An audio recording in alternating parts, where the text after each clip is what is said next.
আসসালামু আলাইকুম বন্ধুরা, কেমন আছো সবাই? আশা করি সবাই ভালো আছো। আলহামদুলিল্লাহ, আমিও খুব ভালো আছি। আজকে মনে হলো একটু গোলাপ জামুন বানাই, তাই তোমাদের সঙ্গে শেয়ার করতে আসলাম।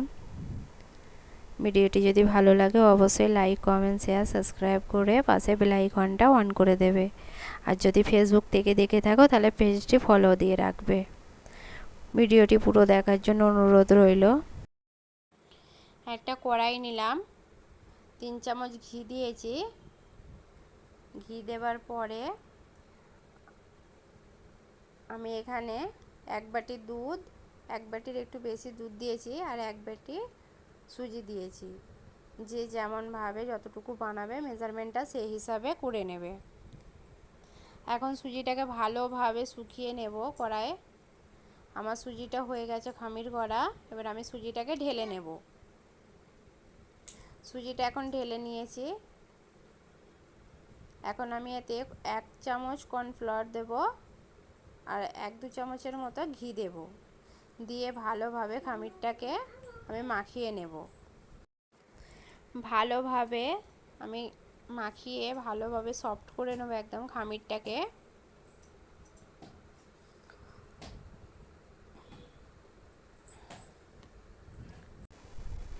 সুজিটা কিন্তু হালকা যখন গরম থাকবে তখন খামিরটাকে মেখে নিতে হবে, নাহলে শক্ত হয়ে যাবে। আমি মাখিয়ে নিয়ে এবার আমি গোলাপ জামুনের শেপটা দিয়ে নেব গোল গোল করে। এখন আবার একটা কড়াই নিলাম। এখন আমি চিনির ইয়েটা বানাবো, সিরাপটা বানাবো। তার জন্য 1 বাটি চিনি নিয়েছি আর 1.5 বাটি পানি দিয়েছি। 2টো এলাচকে থেতো করে দিয়ে দিয়েছি। আমি মিষ্টিগুলো এভাবে বানিয়ে নিয়েছি, গোলাপ জামুনগুলো যে যার হিসাবে সাইজ ছোট বড় করবে। এখন মিষ্টির সিরাপটা মানে ফুটে গেছে।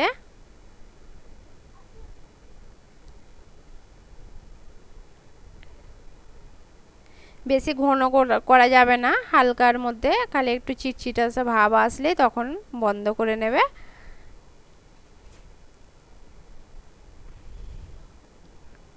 আমি এখন একটা বোলে ঢেলে নিচ্ছি মিষ্টির সিরাপটা। আমি ঢেলে নিয়েছি। ঢেলে নিয়ে ঢাকনা দিয়ে রেখে দেবে যাতে একটু গরম থাকে। এখন আবার রিফাইন তেল দিয়ে দিচ্ছি কড়াইয়ে। দিয়ে মিষ্টিগুলো এবারে ভেজে নেব, গোলাপ জামুনগুলো। বেশি তেল গরম করলে হবে না, হালকা গরম করতে হবে। মিষ্টিটা দেওয়ার পরে হালকা সাইড দিয়ে এইভাবে বাবলস যখন উঠবে হালকা হালকা, তখন অনেক গরম হয়ে গেলে আবার মিষ্টিগুলো পুড়ে যাবে।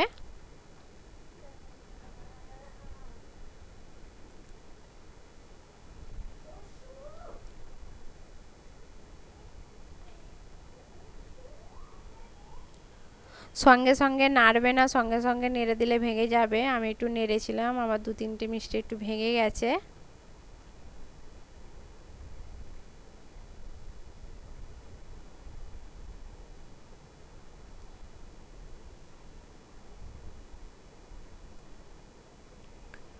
গ্যাসের ফ্লেমটা হাই করে দেবে। আরামসে নাড়তে হবে।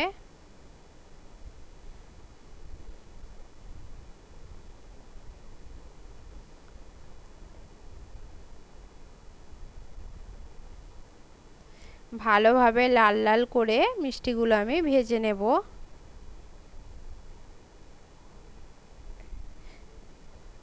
যে যার মতো কালার করতে পারো, অনেক লাল হয়, আবার কোনোটা অনেকটা হালকা একটু ব্রাউন হয়, যে যার মতো করে রেখে দেবে। আমার হয়ে গেছে মিষ্টিগুলো ভাজা। আমি এখন ওই বোলে ঢেলে নিয়েছি মিষ্টিগুলো। কালারগুলো আমার এমন এসেছে। 20 মিনিট পরে আবার তুলেও নিতে পারো, আর আবার ফের রেখে দিতেও পারো। ভিডিওটি যদি ভালো লাগে অবশ্যই লাইক করে পাশে থেকো।